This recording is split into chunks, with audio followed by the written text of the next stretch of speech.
दोस्तों नमस्कार। आज हम इस वीडियो में 8 गेट अभ्यास पुस्तिका कक्षा 5 गणित पर चर्चा करेंगे। इससे पहले चैनल सब्सक्राइब जरूर करें।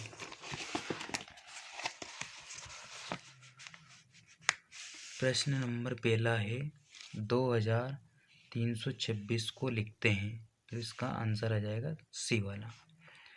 इसी प्रकार प्रश्न नंबर दूसरा 100 रुपये वाले 15 नोट मिलकर हो जाते हैं, तो इसमें 100 रुपये वाले 15 नोट यानी 100 रुपये के हमारे पास 15 नोट गिनना है। तो 100 के 15 नोट गिनेंगे तो गुणा कर दो इसमें, तो 1500 रुपये डी उत्तर आ जाएगा। इसी प्रकार प्रश्न नंबर तीसरा गाय का दूध 40 रुपये प्रति लीटर आता है, तो बताइए 20 लीटर दूध कितने रुपये में आएगा।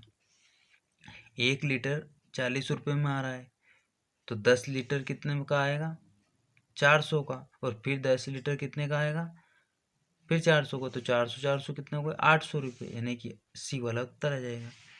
प्रश्न नंबर चौथा है सरिता ने एटीएम से 5000 रुपये निकालने की प्रक्रिया पूरी की, उसे सिर्फ 500 रुपये वाले नोट मिले, तो सरिता को एटीएम से कितने नोट मिले।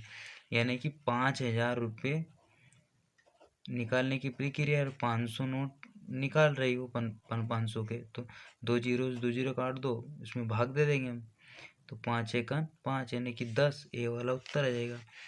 इसी प्रकार प्रश्न नंबर 5वां अदिति के बैंक खाते में 2884 रुपये उसने 1080 रुपये और जमा कर दिए, तो अब उसके खाते में कितने रुपये हो जाएंगे, इसमें दोनों को जोड़ देंगे 3964 रुपये आंसर आ जाएगा। इसी प्रकार प्रश्न नंबर 6 1 लाख को अंकों में लिखिए, तो ये अंकों में लिख दिए। इसी प्रकार प्रश्न नंबर 12 1 लाख की खरीदी करने के लिए अंशु ने 100 रुपये वाले नोट का उपयोग किया, कितने नोट दिए गए होंगे। यानी कि 1 लाख की खरीदी के लिए उसने 100 रुपये के नोट उपयोग करे, तो हम क्या करेंगे 1 लाख में 100 का भाग दे देंगे। तो 1 लाख में जब हम 100 का भाग देंगे तो 2 जीरो से जो जीरो कट जाएगी, तो 1000 के बच जाएंगे उसमें नोट। 1000 के कितने मतलब 1000 नोट दिए उसने। प्रश्न नंबर 7वां एक बोरी में 500 किलोग्राम चावल है, ऐसी ही 8 बोरियों में कुल कितने किलोग्राम चावल आएगा।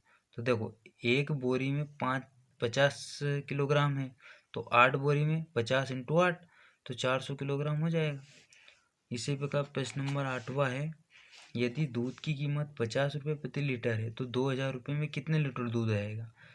जब 1 लीटर दूध 50 रुपये में आता है, तो हम क्या करेंगे 2000 में भाग दे देंगे 50 का, तो 0 काट दिया, और 5 चूँकि 20 यानी 40, तो 40 लीटर दूध आएगा। इसी प्रकार प्रश्न नंबर 9वां है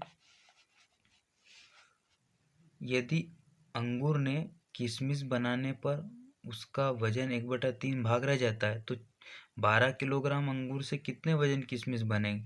तो 12 का 1/3 निकाल लो, तो 3 × 12 यानी 4 किलोग्राम किशमिश बनेंगे।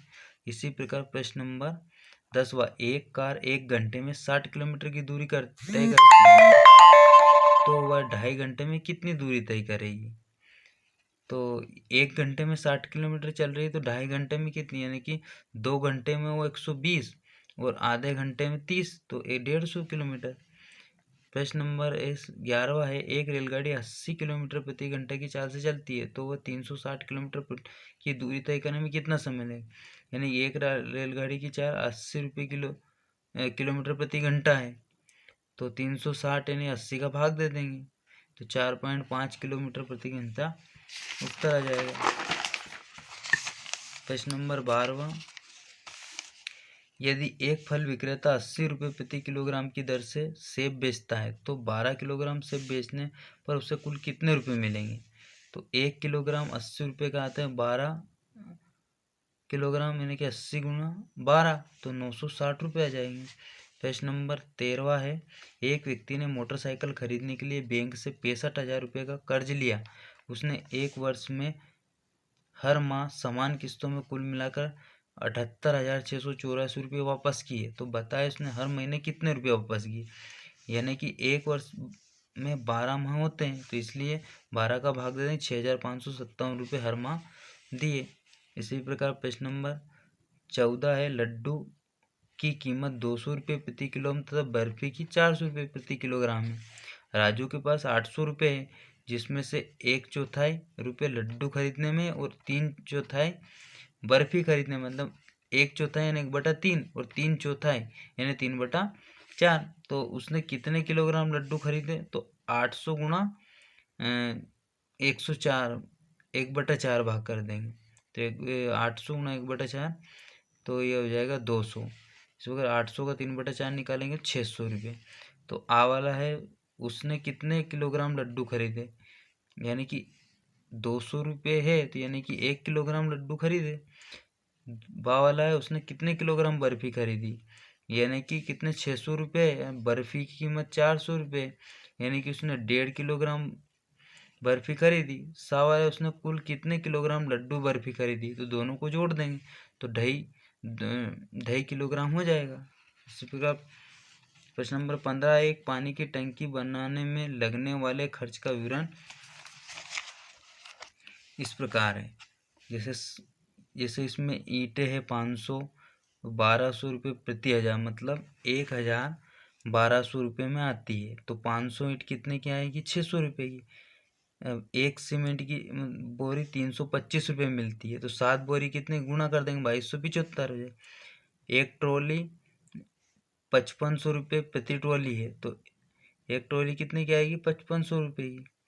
40 किलोग्राम 45 रुपये प्रति किलोग्राम, यानी कि इसमें दोनों को गुणा कर देंगे तो 1800 हो जाएगा। कुल मजदूरी 15,000 है। इसके टोटल इसका योग कर दो इसमें, तो योग करेंगे तो 0, इसमें 5, ये आ जाएगा इसका 7, और इस